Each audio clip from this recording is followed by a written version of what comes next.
My narcissistic ex said I'd fail. I became rich and famous and didn't invite him to my wedding. How's that for a plot twist? I bet you're thinking this is another petty revenge story, but trust me, it's more than that. It's about reclaiming your worth when someone tries to bury it 6 feet under. You know that feeling when your entire reality shatters?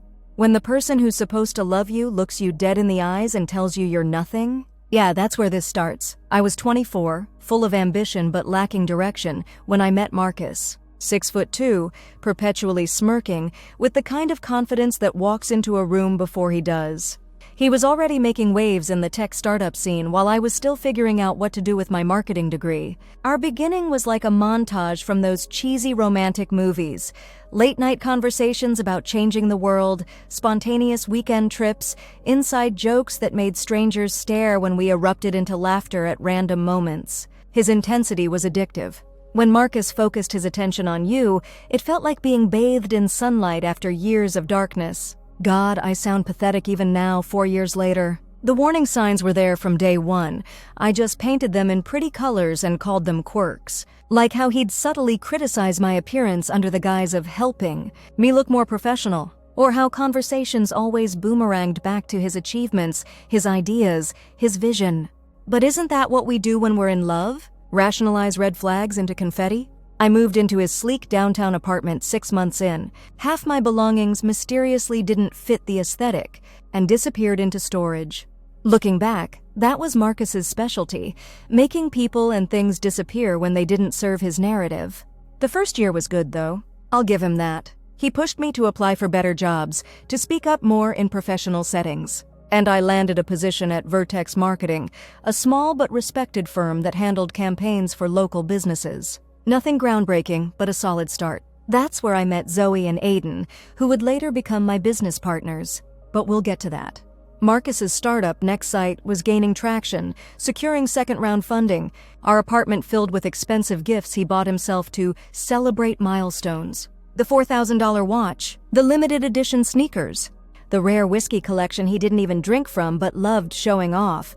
Meanwhile, I was setting aside my own dreams of starting a digital marketing consultancy that specialized in underrepresented businesses. Every time I mentioned it, Marcus had a new reason why it wouldn't work. The market's too niche. You don't have enough experience yet. Without technical skills, you'll always be limited. His doubts became my doubts. His voice became the one in my head.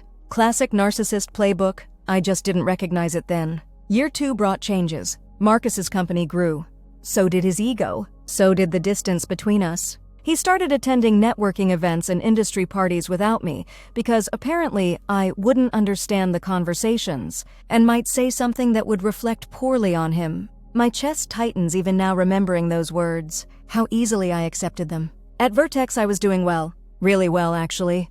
I'd brought in 3 new clients and was developing a reputation for creative campaigns that actually delivered results, not just flashy aesthetics. My boss, Richard, took notice and put me in charge of pitching to Lumen Organics, a growing sustainable skincare brand looking to expand nationally. The night before my presentation, I practiced in our living room while Marcus pretended to listen, eyes glued to his laptop. "How does that sound?" I asked after running through my key points. Marcus glanced up, sighed, and closed his laptop with deliberate slowness. "It's fine. Basic, but fine." Basic? "I've been working on this for weeks." "That's the problem with traditional marketing thinking," he said, reaching for his expensive scotch. "Everyone's doing authentic storytelling and values-based campaigns. It's entry-level stuff." Something inside me bristled. Lumen specifically asked for, "Look, I'm just trying to help you. What you're proposing isn't going to stand out." "But it's your career," he shrugged. "If you're happy being mediocre, that's your choice." I stayed up until 3 a.m. revising everything, incorporating some of his vague suggestions, doubting every idea I'd initially been proud of. The next day I bombed the presentation. Too tired, too confused about my own strategy, too busy second-guessing myself with Marcus's voice in my head.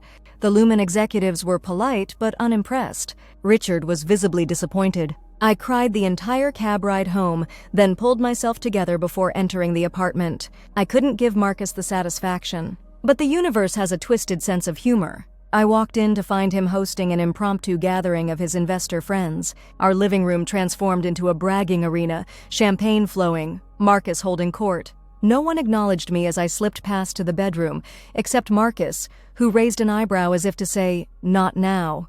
3 hours they laughed and strategized while I lay in bed, staring at the ceiling, the day's humiliation playing on repeat. When they finally left, Marcus came in loosening his tie, cheeks flushed from alcohol and success. "How'd it go today?" he asked, though his tone suggested he already knew. "We didn't get the account," I said flatly. He nodded slowly, sitting on his side of the bed to remove his shoes. "That's disappointing. Though honestly, from what you showed me yesterday, I'm not surprised." The words hit like a physical blow. I sat up. "Excuse me? I'm just saying your approach was predictable.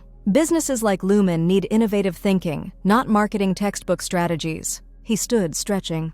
"Maybe this is a sign you should consider what I've been saying about joining Nextsite's marketing team. You'd have better guidance." "Better guidance?" My voice sounded strange, distant. "You mean working under you?"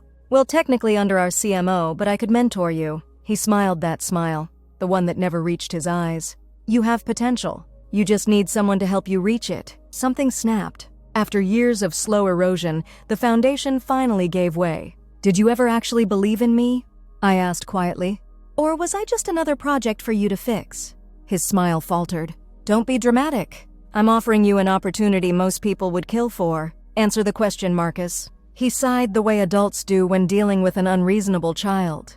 "I believe you can be successful within the right structure. Not everyone is cut out to be a visionary, and that's fine. The world needs executors too." I laughed. I actually laughed, which clearly wasn't the reaction he expected. "You know what's funny?" I said, getting out of bed. "I've spent 3 years internalizing your assessments of me. Marcus thinks I'm not creative enough. Marcus thinks I talk too much in social settings. Marcus thinks my business idea won't work. Marcus. I've only ever wanted what's best for you," he said, his voice taking on that patronizing softness that I once mistook for care. "No. You've only ever wanted what's most convenient for you." My hands were shaking, but my voice was steady. "A girlfriend who doesn't outshine you. Who makes you look good but never better than you. Who's successful enough to be an asset but never successful enough to be a threat." His face darkened. "You're overreacting because you're embarrassed about losing the Lumen account. I get it, but don't project your professional disappointments onto our relationship." And there it was, the textbook deflection, the twisting of reality, the subtle jab disguised as understanding. I grabbed my phone and wallet. "I need some air." "Where are you going?" "It's almost midnight." "Away from you." His expression shifted from annoyance to that calculated concern he was so good at performing. "You're being irrational. Let's talk about this in the morning when you're thinking clearly." I was already at the door. For once in my life, I am thinking clearly. The night air hit me like freedom. I walked aimlessly at first, then with purpose toward Zoe's apartment 15 blocks away.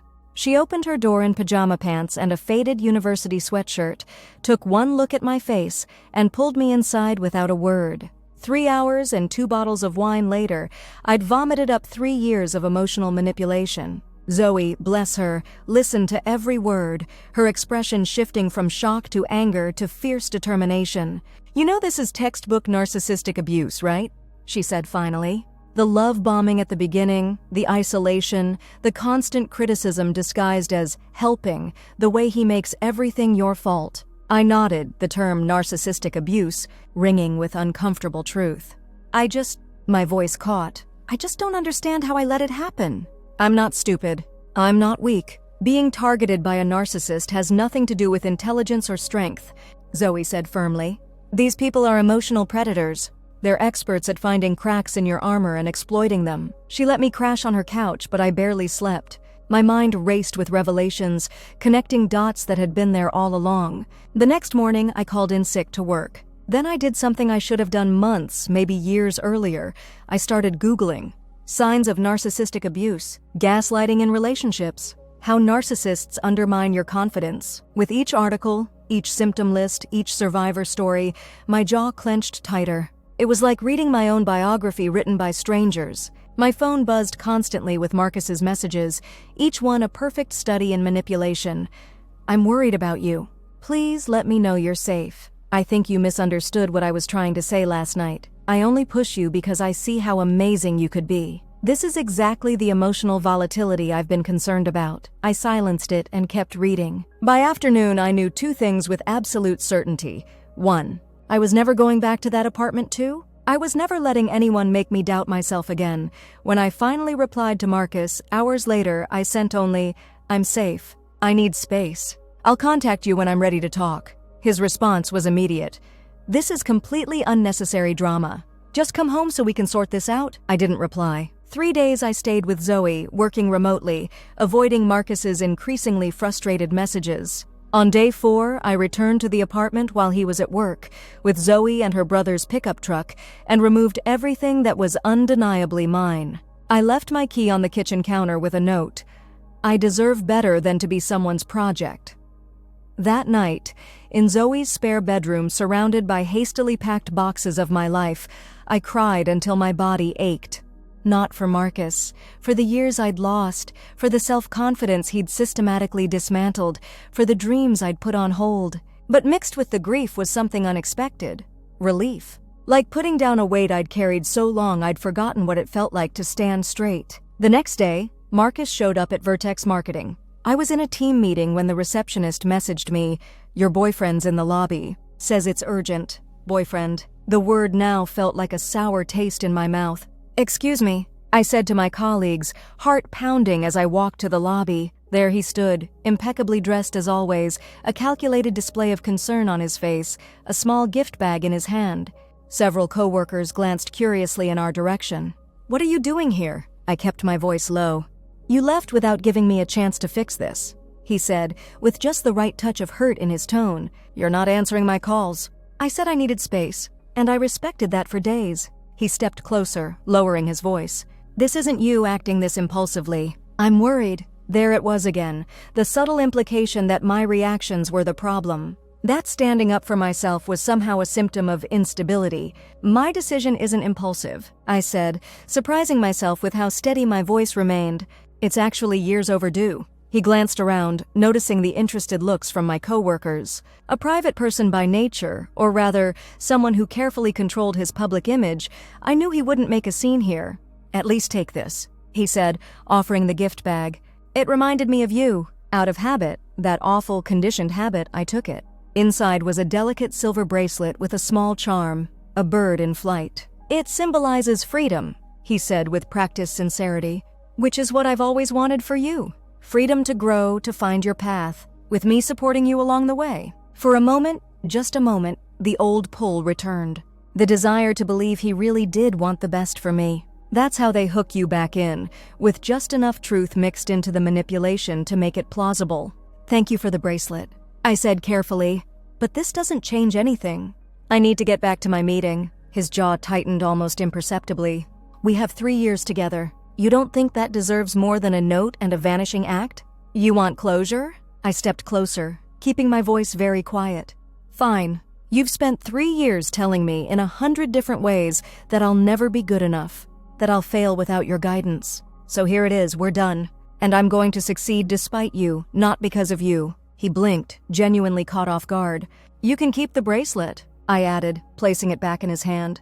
"I've carried enough of your baggage." I turned and walked back to my meeting, legs shaking but steps steady. That evening, I declined Vertex's Lumen campaign failure on my record. I was put on probation. 2 weeks to prove my value or clean out my desk. Sitting in Zoe's kitchen that night, I should have been terrified. Instead, I felt strangely calm. "I think I'm going to do it," I said. "Do what?" Zoe asked, sharing takeout Chinese with me. "Start my own thing. That consultancy I've been talking about for years." She raised her eyebrows. "In 2 weeks? With no clients, no funding? With no one telling me I can't?" I corrected. "Look, I might fail spectacularly, but at least it'll be my failure, not someone else's version of me failing."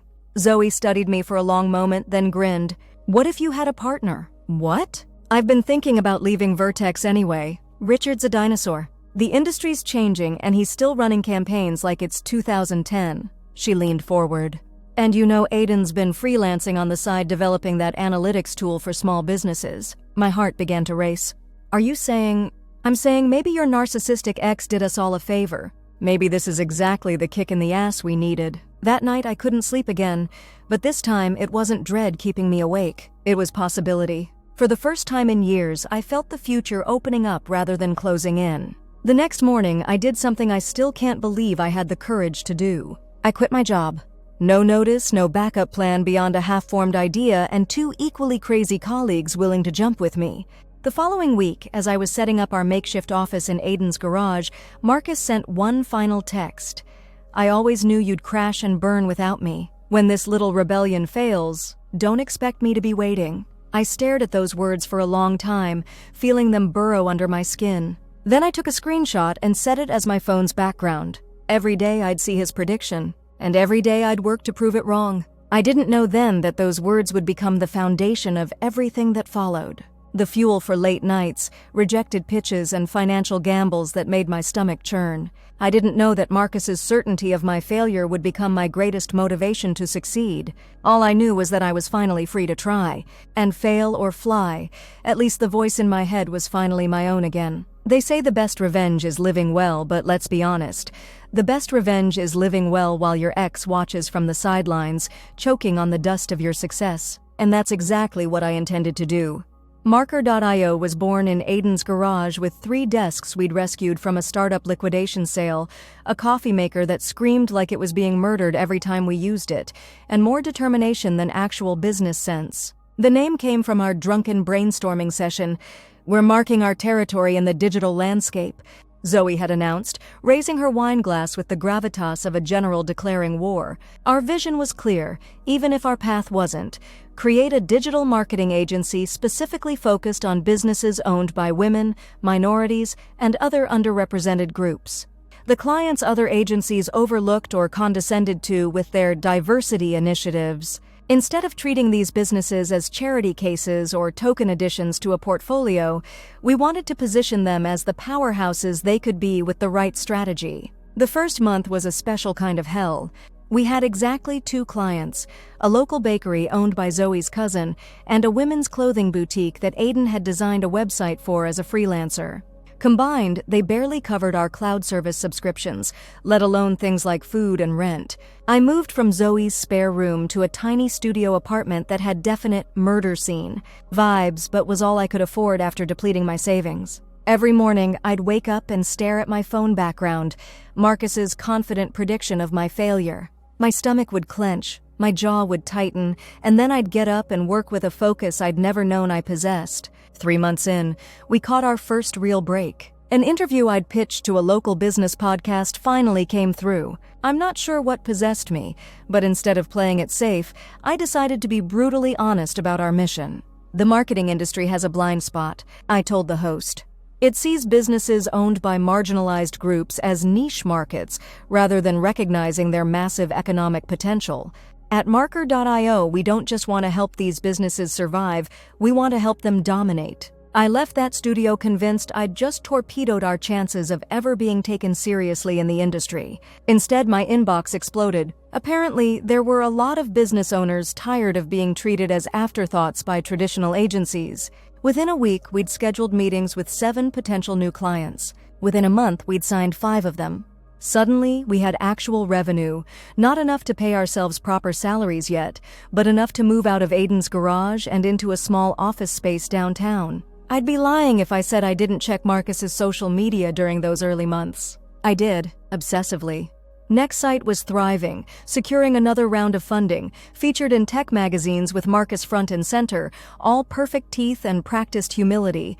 Meanwhile, I was eating ramen 3 nights a week and washing my good shirt in the sink before client meetings. But something strange was happening alongside my somewhat pathetic surveillance of my ex's success. I was changing, growing, finding my voice, not the one carefully modulated to avoid triggering Marcus's criticism, but my actual voice. Loud sometimes, opinionated always. Occasionally wrong, but never afraid to be wrong. In meetings, I stopped prefacing ideas with, "This might be stupid," but in pitch decks, I banished phrases like, "We thought perhaps," replacing them with, "We recommend," and "Our strategy delivers." Small changes in language that reflected massive shifts in my self-perception. 6 months in, we landed our first corporate client, a mid-sized beauty company called Lush and Wild that wanted to reposition itself as an inclusive brand catering to all skin tones. The irony wasn't lost on me. My first big win was in the same industry where I'd suffered my most public failure. The universe has a twisted sense of poetry sometimes. Our campaign for them resonated so strongly that sales jumped 34% in the target demographics. The success caught the attention of Beauty Insider, a respected industry publication, which featured our work in their Campaigns That Convert section. I spent an entire day staring at that article, reading and rereading my name in print. Then I did something petty and glorious. I had it framed and hung it on our office wall directly opposite my desk. Every day, I'd look up from my work and see tangible proof that I wasn't the failure Marcus had predicted. By our first anniversary, Marker.io had grown to a team of 8. We'd moved to a larger office space, one with actual windows and a conference room that didn't double as a storage closet. We were turning down clients for the first time, not because we couldn't handle the work, but because they didn't align with our mission. It was around this time that Aiden's analytics tool, which he'd been refining on nights and weekends, started showing serious potential. Originally designed to help small businesses track performance metrics they couldn't afford to measure with enterprise-level solutions, it was evolving into something more sophisticated. "I think we might be sitting on a gold mine," he said one night as we huddled around his laptop, looking at the beta version. "This isn't just a tool anymore, it's potentially a platform." "What do you mean?" I asked. "I've been thinking about what happens after we help these businesses grow," he explained. "They need ongoing analytics to maintain that growth, right? But most analytics platforms are either too expensive or too complex for small to mid-sized businesses. What if we created something that bridges that gap?" The idea took root. Over the next 3 months, we invested a significant portion of our profits into developing what would eventually become Insight Marker, an affordable, intuitive analytics platform specifically designed for growing businesses. Was it a gamble? Absolutely. But for the first time, I wasn't hearing Marcus's voice in my head warning me about risk and failure. Instead, I heard my own voice asking, what if this works? Life developed a rhythm. Client work during the day, platform development in the evenings, occasional weekends when we remembered to have lives outside the business. I dated sporadically, nothing serious. My apartment gradually transformed from potential crime scene to actual adult lives here, though my houseplants continued to commit suicide at an alarming rate. And yes, I still checked Marcus's social media. Less frequently now, but still more often than I'd admit to anyone, even Zoe. Nextsite continued its upward trajectory, securing partnerships with major tech players. Marcus was featured in 30 Under 30 lists and spoke at industry conferences. From the outside, his life looked golden. But I noticed things in his posts that others might miss. The slight strain around his eyes in photos. The increasingly grandiose claims about Nextsite's impact. The rotation of girlfriends, each one looking eerily similar to the last, pretty in a conventional way, professional but not too ambitious, admiring gazes always directed at him. I recognized the pattern because I'd lived it. He was replaying the same relationship dynamic with different women, seeking the same admiration, control, and superiority. And for the first time, instead of jealousy, I felt something unexpected. Pity. Not the condescending kind, but the genuine sadness you feel when you realize someone is trapped in a loop they don't even recognize. Our second year brought challenges I hadn't anticipated. As Marker.io's client list grew more prestigious, we started appearing on the radar of larger agencies. Some reached out with partnership offers that were thinly veiled attempts to absorb us. Others began targeting our clients with aggressive pitches and occasionally underhand tactics. I found myself in territory Marcus had always navigated with ease: high-stakes business politics, competitor strategy, investor meetings, and discovered I had a knack for it. The woman who once apologized for speaking in meetings was now holding her own in boardrooms with venture capitalists and industry veterans. Insight Marker launched in beta on our second anniversary, initially offered free to our existing clients. Their feedback was invaluable, helping us refine features and fix bugs before the public release. When we finally launched the platform to the market 6 months later, we had a solid product and testimonials from businesses that had already seen results. The tech press took notice. Insight Marker, the analytics platform that's democratizing data. Read one headline: How a marketing agency pivoted to create the tool businesses actually need. Said another. My favorite, though, was from TechCrunch. Marker.io challenges industry giants with inclusive approach to business intelligence. I printed that one out too, framed it, hung it next to the first article. My wall of vindication was growing. The morning insight marker was featured in Forbes. I woke to a notification I never expected.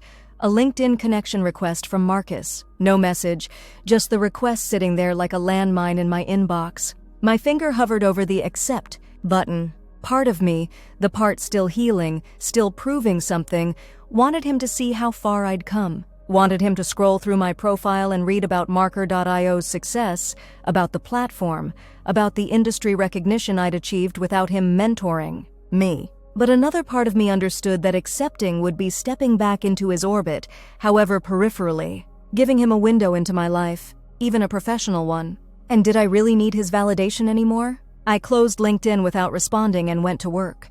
That evening, Zoe, Aiden, and I sat on the roof of our office building, sharing a bottle of expensive champagne Zoe had been saving for a moment that matters. The sun was setting, painting the city skyline in gold and pink, and I felt a contentment so profound it almost scared me. To Forbes, Aiden raised his glass. To Insight Marker? Zoe countered. To us, I said simply. To believing in ourselves when no one else did. We clinked glasses and I looked out at the city, thinking about the journey from Aiden's garage to this moment. The late nights, the failed pitches, the moments of doubt, all leading here. To success that was undeniably, irrefutably ours. I have news, Zoe said after a moment of comfortable silence. Soft Venture reached out. They're interested in investing in Insight Marker. Soft Venture, one of the largest venture capital firms in the country, known for backing unicorns and industry disruptors. Are you serious? My voice came out higher than intended. Dead serious. They want to meet next week. Zoe couldn't contain her grin. They're talking 8 figures, potentially. The world seemed to tilt slightly beneath me. 8 figures. Numbers that could transform Insight Marker from a promising startup to a major player. Numbers that would change our lives personally and professionally. Holy shit, was all I could manage. There's more, Aiden added, exchanging glances with Zoe. They mentioned acquisition potential for Marker.io as well. The full package, not just the platform. I took another sip of champagne, feeling the bubbles dance on my tongue as I processed this information. Acquisition had never been our goal. We'd built Marker.io to be independent, to operate by our values, to serve clients other agencies overlooked. What do you think? I asked finally. I think, Zoe said carefully, that we need to consider all options. This level of investment could help us scale Insight Marker globally. Reach businesses we couldn't otherwise impact. But Marker.io is our baby, I said, surprising myself with the emotion in my voice. It is, Aiden agreed. And no decision would be made without absolute consensus. We built this together, we decide its future together. We stayed on that rooftop until the champagne was gone and the stars emerged, discussing possibilities, weighing options, dreaming bigger dreams than we'd dared before. Nothing was decided, but everything felt possible in a way that made my chest ache with gratitude and anticipation. Walking home that night, slightly tipsy from champagne and possibility, I realized something profound. I hadn't thought about Marcus once during that entire conversation. His voice wasn't in my head questioning our capabilities or predicting failure. When faced with the biggest business decision of my life, I hadn't wondered what he would think or do. It wasn't that I'd forgotten him. The wound had healed, but the scar remained. But he no longer occupied space in my decision-making process. Somewhere along the way, I'd reclaimed not just my confidence, but my mental real estate. The Soft Venture meeting was scheduled for the following Thursday. Monday morning, I was at my desk early, preparing presentation materials, when Zoe burst into my office without knocking, something she only did in emergencies or moments of exceptional excitement. "You need to see this," she said, thrusting her phone at me. On the screen was a business news article, the headline making my stomach drop, "Next Site Faces Investor Exodus Amid Fraud Allegations." Below was a photo of Marcus leaving what appeared to be a courthouse, expression grim, hand raised to block cameras. I scanned the article quickly, key phrases jumping out: financial discrepancies, misrepresented growth metrics, investor lawsuit. According to the report, Nextsite had allegedly inflated its user numbers and revenue projections to secure its last round of funding. An internal whistleblower had provided evidence, triggering an SEC investigation.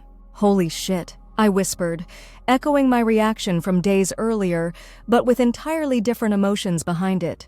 There's more, Zoe said, taking her phone back and scrolling. Social media is blowing up. Former employees are coming forward with stories about toxic leadership and a culture of deception. I sat back in my chair, a strange mix of emotions washing over me. There was shock, certainly. A hint of vindication, if I'm being honest. But predominantly, I felt an unexpected sadness. Not for Marcus's predicament, that was entirely self-created, but for the fact that it was so predictable. The same patterns of deception and manipulation that had characterized our relationship had simply scaled to his business practices.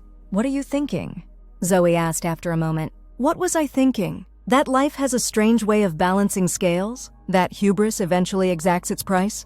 That I'd once loved a man who was capable of deceiving not just his partners but an entire industry? "I'm thinking," I said slowly, "that we should focus on our soft venture meeting.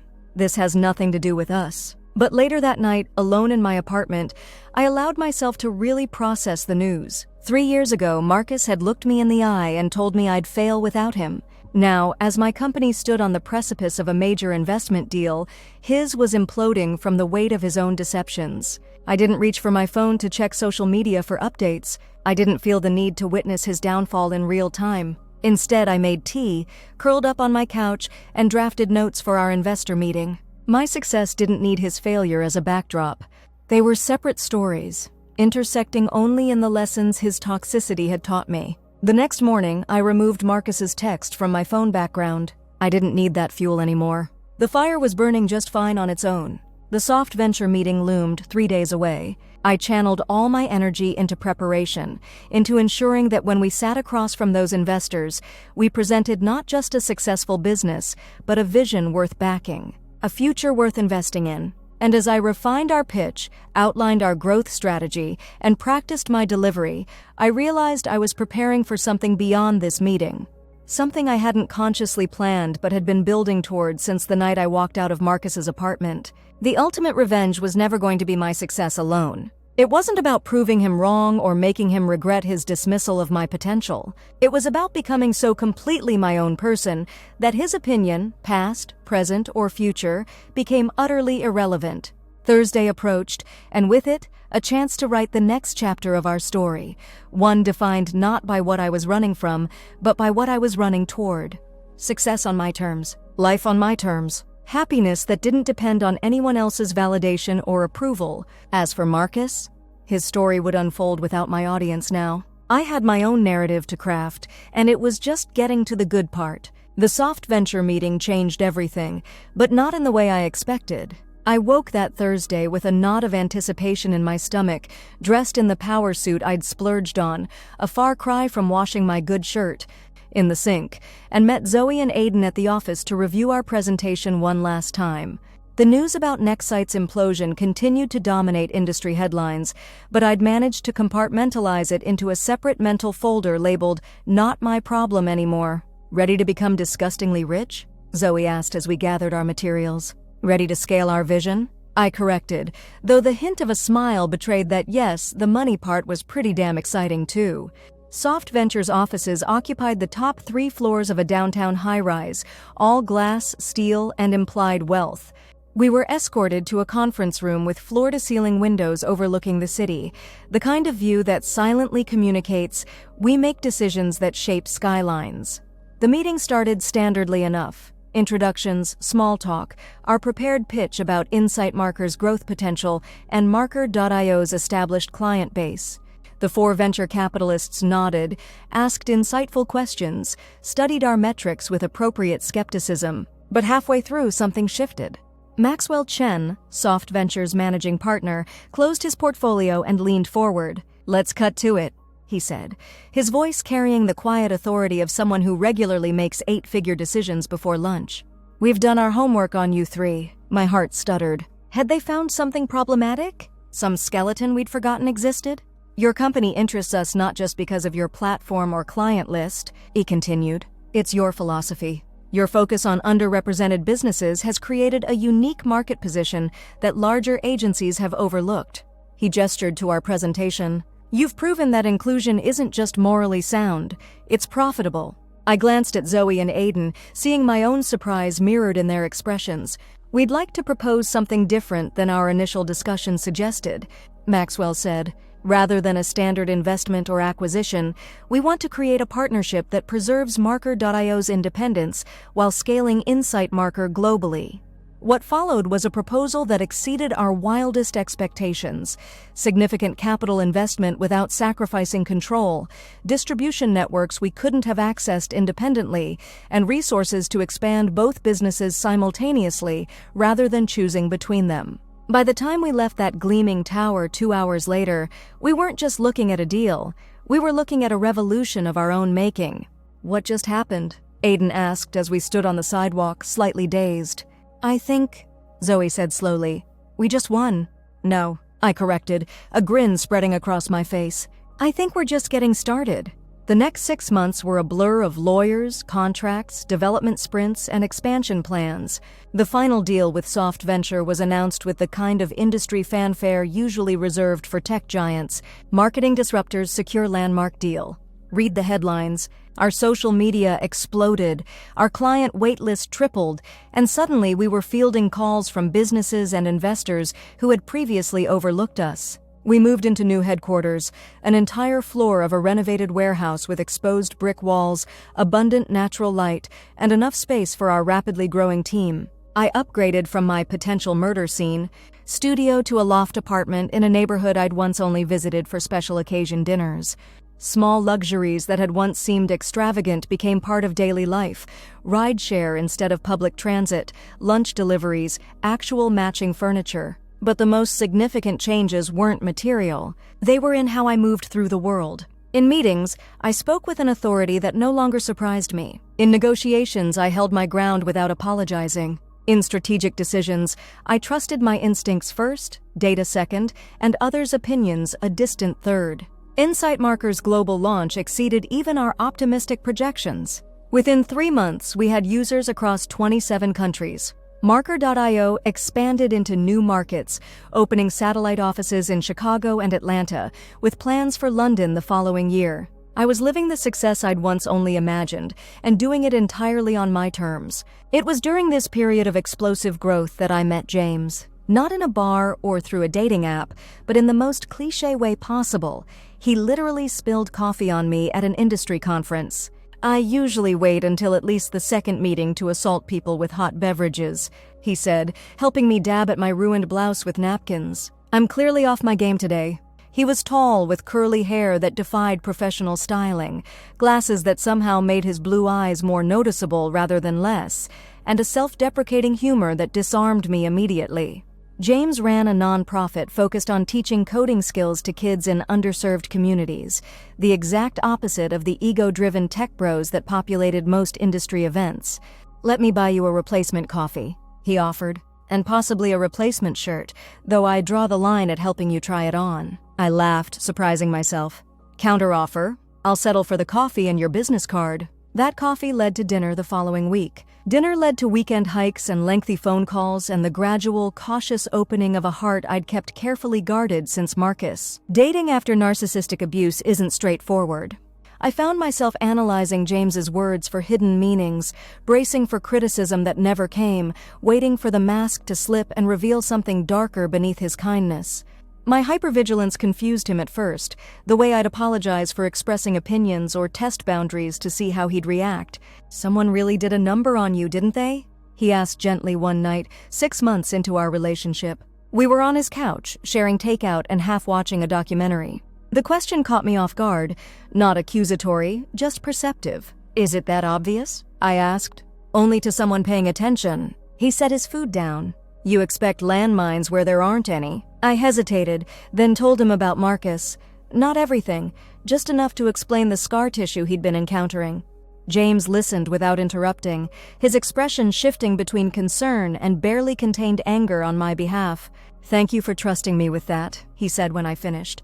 "And for what it's worth, that guy was an idiot." "You're the most capable person I've ever met." Simple words, delivered without grand gestures or manipulation, but they cracked something open inside me. I'd been waiting for the other shoe to drop, for the pattern to repeat itself. Instead, I found myself with someone who saw my success not as competition, but as confirmation of exactly who I was. Our relationship progressed with a comfortable honesty I hadn't known was possible.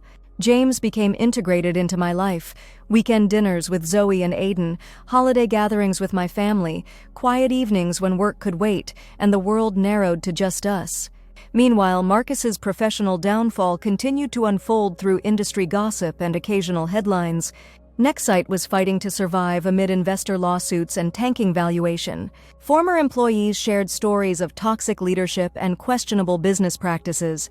His carefully constructed image had shattered, revealing exactly what I had experienced firsthand: a narcissist whose success had been built on manipulation rather than substance. I'd be lying if I said I didn't feel a twinge of satisfaction watching his professional house of cards collapse. But increasingly, news about Marcus registered as background noise rather than emotional triggers. My life had expanded beyond the shadow of our relationship, filled with achievements and connections that had nothing to do with him. 18 months after our soft venture deal, Insight Marker hit 1 million users worldwide. Marker.io was recognized as Agency of the Year by the Digital Marketing Association. And on a personal front, James proposed during a weekend getaway to the coast. No elaborate production, just a simple question asked while we walked along the beach at sunset. "Yes," I said immediately, the decision requiring no deliberation at all. The engagement announcement generated more attention than I anticipated. Our story, bootstrapped agency founders turned successful entrepreneurs, had developed a following in business circles and beyond. Industry publications covered the news alongside our company milestones. My social media notifications exploded with congratulations from colleagues, clients, and strangers inspired by our journey. I knew the news would eventually reach Marcus. Part of me wondered if he'd reach out. A congratulatory message, perhaps, attempting to reinsert himself into my narrative. But nothing came, and I was surprised to discover I felt only relief. Wedding planning commenced with the same focused enthusiasm I brought to business strategy. We chose a date 8 months out, secured a venue overlooking the city skyline, and began assembling the team that would bring our vision to life. The guest list became an unexpected emotional exercise. Each name represented a connection, a relationship, a person who had witnessed or contributed to my journey. Family, childhood friends, college roommates, business associates, clients who had become friends. The list grew to reflect the life I'd built. "What about your ex?" my mother asked during one planning session, the question innocent but loaded. "The one you lived with. Marcus, right? You were together for what, 3 years?" "Almost," I corrected, tensing slightly. "And no, he's not on the list. I just thought since you shared such a significant part of your life." She trailed off, noting my expression. "We didn't exactly end on friendly terms, Mom." She nodded, moving on to discussion of floral arrangements, but the question lingered in my mind. Not because I was reconsidering, I wasn't, but because it highlighted how few people understood the reality of what I'd experienced with Marcus. From the outside, we had appeared to be a power couple navigating normal relationship challenges. Only those closest to me knew the truth, that beneath his charming exterior had been someone who systematically undermined my confidence, dismissed my ambitions, and predicted my failure without his guidance. The memory of his final text still occasionally surfaced. "I always knew you'd crash and burn without me. When this little rebellion fails, don't expect me to be waiting." Now, planning my wedding to a man who celebrated rather than feared my success, running companies that had far exceeded even my own expectations, I realized the magnitude of my journey. This wasn't just about proving Marcus wrong. It was about proving myself right, about who I was, what I deserved, and what I could achieve. The wedding invitations went out 4 months before the date, elegant cards that reflected the understated sophistication we'd chosen for the celebration. Each envelope represented a conscious decision about who deserved to witness this next chapter of my life. Marcus's name never made the list. Not out of lingering anger or desire to hurt him, but because he simply didn't belong in my future any more than he belonged in my present. 3 weeks after the invitations were sent, I was working late at the office when my phone buzzed with a text from an unknown number. "Heard about your engagement. Congratulations." Would love to reconnect sometime. 5 years earlier, those words would have sent me spiraling, analyzing subtext, searching for hidden meanings, wondering if I should respond and how. Now I simply stared at them, feeling a curious detachment, like examining an artifact from a previous life. How had he gotten my number? It didn't matter. What mattered was that even now, after everything, he still assumed he could simply step back into my life at his convenience. I showed the message to James that evening, watching his expression carefully. "What do you want to do?" he asked, no trace of insecurity in his voice. "Nothing," I replied honestly. "He's not part of my life anymore." I deleted the message without responding, a simple action that felt surprisingly significant, like closing a door that had been left slightly ajar without my realizing it. But Marcus, true to narcissistic form, didn't accept being ignored. A week later, a large arrangement of lilies arrived at my office, my favorite flowers, which I'd mentioned once during our relationship and been touched that he remembered. The card read, "Some connections transcend circumstances. Would love to catch up before your big day. Marcus." Zoe found me staring at the arrangement, my expression unreadable. "You okay?" she asked cautiously. "You know what's funny?" I said, my voice steady. 5 years ago, this would have worked. The fact that he remembered my favorite flowers would have seemed like proof that he really cared, that there was more to him than the manipulation. I picked up the card, turning it over in my fingers. But now I see it for what it is, just another calculated move to get what he wants. "Which is what exactly?" Zoe asked. "Access." I replied simply. "His world is collapsing while mine is thriving. He wants back in on any terms." I dropped the card into the trash and asked our office manager to donate the flowers to a nearby hospital. Then I returned to work, refusing to allow Marcus's attempt at reconnection to occupy more than those few minutes of my day. But he wasn't finished. The following week, he appeared in person, standing in our office lobby when I returned from a lunch meeting. 5 years had changed him subtly. The confident posture remained, but strain showed around his eyes, in the slight tightness of his smile. Success had begun to abandon him, and it showed. "Surprise?" he said, arms spread slightly as if expecting a warm welcome. "Your receptionist wouldn't put my name through, so I thought I'd wait." My heart hammered in my chest, but my voice remained calm. "This isn't appropriate, Marcus." 5 minutes, he pleaded, lowering his voice. "For old time's sake, I just want to congratulate you properly." Several employees were watching curiously. The last thing I wanted was office gossip, so I reluctantly led him to a small conference room, leaving the door open. "You have 2 minutes, I said, remaining standing. "Then I'm calling security." He chuckled as if I'd made a joke, then sobered when he realized I hadn't. "You've done well for yourself. I always knew you had it in you." The audacity nearly took my breath away. "No," I corrected firmly. "You repeatedly told me I would fail without you. Those were your exact words." "You're misremembering." He shook his head with practiced sincerity. "I always supported your ambitions. I just thought you needed more experience before striking out on your own." Classic gaslighting, rewriting history and hoping I'd doubt my own memories. But I wasn't that person anymore. "What do you want, Marcus?" I asked directly. "Because this isn't a social call." His expression shifted, the mask slipping slightly to reveal calculation beneath.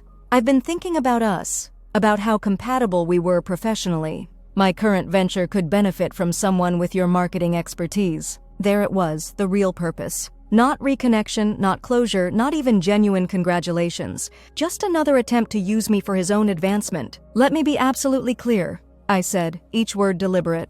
"There is no us, professionally or personally. There is no potential collaboration. There is no relationship to salvage." I glanced at my watch. "Your 2 minutes are up. Please leave or I will have security escort you out." His face hardened, the charming facade dissolving completely. "You've changed." "Yes," I agreed, a small smile touching my lips. "That's the point." He left without further argument, but the encounter left me shaken, not because of any lingering feelings, but because it highlighted just how toxic our dynamic had been. Even now, years later, success firmly established, engagement ring on my finger, he still believed he could manipulate me back into his orbit. I called James immediately afterward, needing to hear his voice. He listened as I recounted the interaction, then asked a single question. "What do you need right now?" Not what I should do. Not what he thought about Marcus. Just what I needed, a simple recognition of my agency that Marcus had never once offered in 3 years together. "Just you," I answered honestly. "Just exactly who you are." That evening, we decided to add a security team to our wedding, not out of fear, exactly, but a practical acknowledgement that Marcus might not respect boundaries. I wouldn't put it past him to show up uninvited, creating drama on a day that wasn't about him. The weeks that followed brought no further contact from Marcus, though industry rumors suggested his new venture was struggling to gain traction, his reputation tarnished beyond easy repair. I felt no satisfaction in his professional difficulties, only a growing certainty that our paths had diverged permanently and for the best possible reasons. 2 months before our wedding, Marker.io was featured in a prominent business magazine's cover story, The Agency Revolution: How 3 Friends Changed the Marketing Landscape. The 8-page spread detailed our journey from garage startup to industry innovator, highlighting our unique approach to client selection and the success of Insight Marker. The article included professional photos of Zoe, Aiden, and me in our headquarters, along with a separate photo of James and me captioned, "Together in Business and Life, Warren with fiancé James Chen, founder of Code Forward." I knew Marcus would see it. Part of me, a diminishing but still present part, hoped it would finally drive home what he had lost through his own actions. Not just a relationship, but the chance to be part of something genuinely transformative. The week of our wedding arrived with perfect early autumn weather, clear skies, golden light, and leaves just beginning to suggest the coming change of seasons. Friends and family flew in from across the country. Final details fell into place with surprising ease. The night before the ceremony, we hosted a welcome dinner for our closest circle, family, wedding party, and the friends who had been there from the beginning. Zoe, as my maid of honor, gave a toast that had me blinking back tears. "To most of the world, you're a success story about business ingenuity," she said, raising her glass. "But to those of us who love you, you're a success story about becoming exactly who you were always meant to be, brilliant, compassionate, and fearless, despite those who tried to convince you otherwise." I caught James's gaze across the table, his eyes reflecting exactly what I felt: gratitude for the journey that had brought us here, even the painful parts, especially the painful parts. That night, alone in my hotel suite, I found myself thinking not about Marcus's predictions of failure, but about the strength I'd found in proving them wrong. The real victory wasn't financial success or industry recognition. It was waking up each day knowing exactly who I was and what I was capable of, without needing anyone else's validation to believe it. Our wedding day dawned clear and bright. The venue overlooked the city where my journey had unfolded, from Marcus's downtown apartment to Aiden's garage to our current headquarters visible in the distance. As I stood preparing to walk down the aisle, I could see the skyline that had witnessed both my unraveling and my resurrection.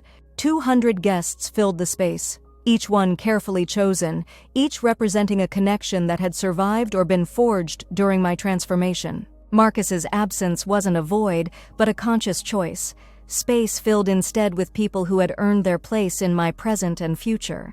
The ceremony itself passed in a blur of emotion and perfect moments. James's face when he first saw me, vows we had written ourselves, the weight of the ring sliding onto my finger symbolizing a commitment based on mutual respect rather than power dynamics. During the reception, congratulations flowed along with champagne and music. Surrounded by genuine celebration, I realized I hadn't thought about Marcus once during the entire day, a small but significant victory. It was Aiden who eventually brought up the subject, finding me alone for a moment on the terrace overlooking the city lights. "I half expected your ex to crash," he admitted, joining me at the railing. "Create some dramatic scene." I laughed softly. "I think even Marcus knows when he's been definitively written out of the story." "You know what's ironic?" Aiden mused. "If he hadn't been such an epic asshole, none of this might have happened. No Marker.io, no Insight Marker. He gestured toward the reception where James was chatting with my parents. Maybe not even James. I considered this, watching the city where it had all unfolded. I used to think about that a lot, how his cruelty inadvertently launched everything good in my life. "And now?" Aiden asked. "Now I think my success had nothing to do with him," I said simply. "It was always mine to claim." I just needed to believe it. The music changed inside, a signal that James and I would soon have our first dance as a married couple. I turned from the view, ready to rejoin my celebration. "You coming?" I asked Aiden. "In a minute," he smiled. "Go dance with your husband." I rejoined the reception, finding James's waiting hand, stepping into the circle of light on the dance floor as our chosen song began. As we moved together, his arms secure around me, I realized the journey had come full circle. 5 years ago, Marcus had looked me in the eye and declared I would fail without him. Today, I had succeeded beyond even my own expectations, professionally, personally, completely. The ultimate revenge wasn't becoming rich and famous. It wasn't even excluding him from my wedding, though there was undeniable satisfaction in that decision. The ultimate revenge was becoming so fully myself that his opinion, past, present, or future, had become entirely irrelevant. As James twirled me under the lights, surrounded by people who genuinely celebrated rather than feared my success, I knew I had claimed the most complete victory possible. A life so beautiful, so authentically mine, that the person who once tried to diminish me couldn't even recognize the woman I'd become, much less take credit for her creation. 3 years after saying I do, life settled into a rhythm I never could have imagined back when Marcus was systematically dismantling my self-worth. Marker.io had expanded internationally with offices in London, Singapore, and Toronto. Insight Marker had become an industry standard, with over 5 million users worldwide. And on a personal note, James and I had welcomed our daughter, Sophia, 8 months ago, a tiny, determined human who already showed signs of having inherited her mother's stubborn streak. Motherhood is its own kind of startup, constant pivoting, sleep deprivation, and moments of pure terror mixed with indescribable joy. But unlike my professional journey, this one I navigated with a partner who genuinely believed I could handle anything life threw at me. "She has your glare," James observed one morning as Sophia fixed us with an imperious stare from her high chair, clearly displeased with the breakfast options. "Poor kid," I laughed, wiping pureed sweet potato from her chin. "Destined for a life of people saying she's intimidating when she's just being direct." "Intimidating is just another word for effective," James replied, kissing the top of my head as he passed.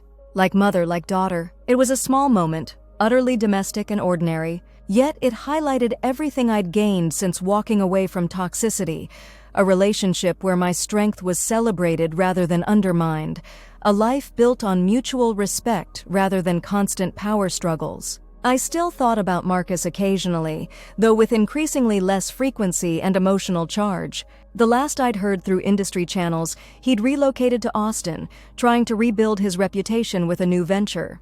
His LinkedIn profile had been scrubbed of references to Nextsite, rebranded as if the scandal had never happened. Classic narcissist move, rewriting history when it doesn't serve the preferred narrative. I'd become something of an unofficial mentor to women emerging from similar relationships, both personal and professional. Not by design, but because word had spread through our network that I understood the unique challenges of rebuilding confidence after narcissistic abuse. Over coffee meetings and late-night phone calls, I found myself repeating the same truth I'd discovered. The path to healing isn't about proving your abuser wrong, it's about proving yourself right. One Tuesday afternoon, I was in my office reviewing quarterly projections when my assistant knocked lightly on the door. "Sorry to interrupt," she said, "but there's a package for you that requires a signature." I signed for the small padded envelope, noting there was no return address. Inside was a USB drive and a handwritten note on expensive stationery. "Thought you might find this educational. Consider it a belated wedding gift." A former Nextsite employee. Curiosity piqued, I plugged the drive into my computer, scanning it for viruses before opening the single video file it contained. What appeared on my screen made my breath catch. It was security footage from what appeared to be a corporate lobby, dated 3 years earlier. With a jolt, I recognized it as the day of my wedding. There, clearly visible in the center of the frame, was Marcus, dressed in what appeared to be his best suit, carrying what looked suspiciously like a wedding gift. He was arguing with a security guard, gesturing emphatically, his body language growing increasingly agitated as the guard remained impassive. After several minutes, a second security officer appeared, and Marcus was firmly escorted back toward the exit, still protesting. The footage ended, leaving me staring at a blank screen, processing what I'd just witnessed. He had actually tried to crash my wedding. After all his manipulation, all his predictions of my failure, all his attempts to reinsert himself into my life, he had made one final attempt to make my most important day about him, and he had failed. I should have felt angry, perhaps. violated that he would attempt to intrude on such a significant moment. Instead, I found myself laughing, a genuine, liberating laugh that released the last lingering wisps of tension I hadn't even realized I was still carrying. That evening, I showed the video to James as we sat on our patio after putting Sophia to bed. "I can't believe he actually tried it," James said, shaking his head after watching. "Though actually I can. The security team earned their payment," I replied. "I never even knew this happened." "Does it bother you?" James asked carefully, studying my face in the soft outdoor lighting.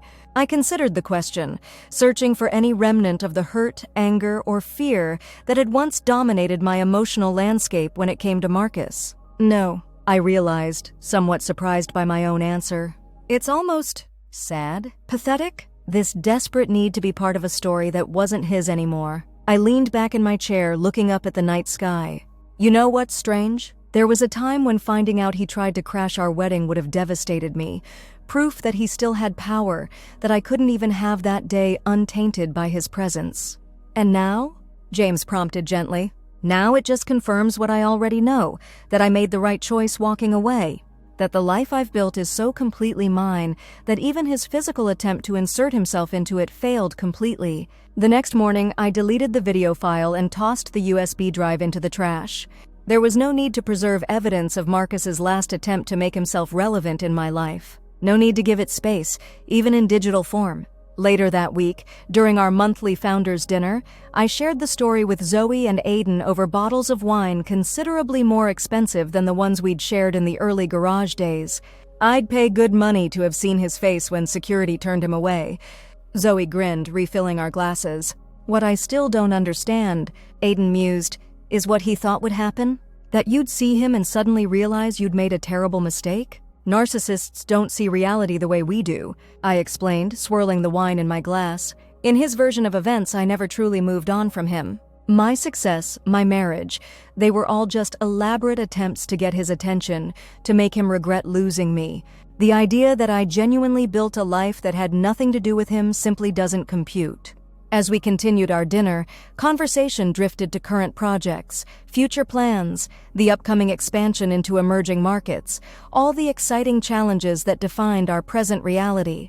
Marcus became once again a footnote rather than a focus, a cautionary tale rather than an open wound. That night, lying in bed beside my sleeping husband, our daughter's gentle breathing audible through the monitor, I reflected on the complete arc of my journey.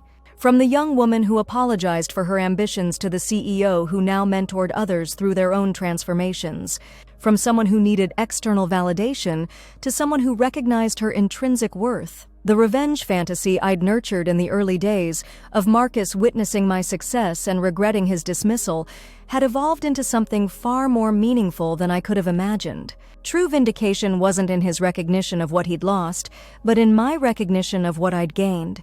A life of authenticity, success on my own terms, relationships based on mutual respect rather than power dynamics. My narcissistic ex said I'd fail.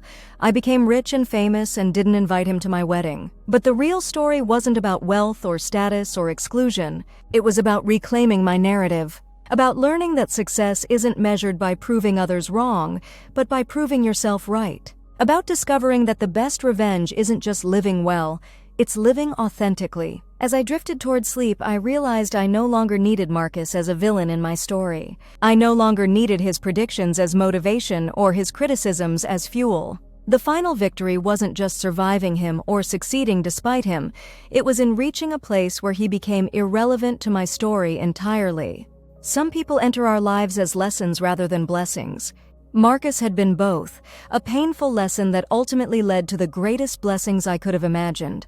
And for that, paradoxically, I found myself feeling something unexpected: gratitude. Not for his cruelty or manipulation, but for the strength I discovered in overcoming them. In the darkness of our bedroom, with the life we'd built together surrounding me, I finally released the last thread connecting me to that former reality. Not with anger or vindication, but with the quiet peace of someone who no longer needs to prove anything to anyone, least of all herself.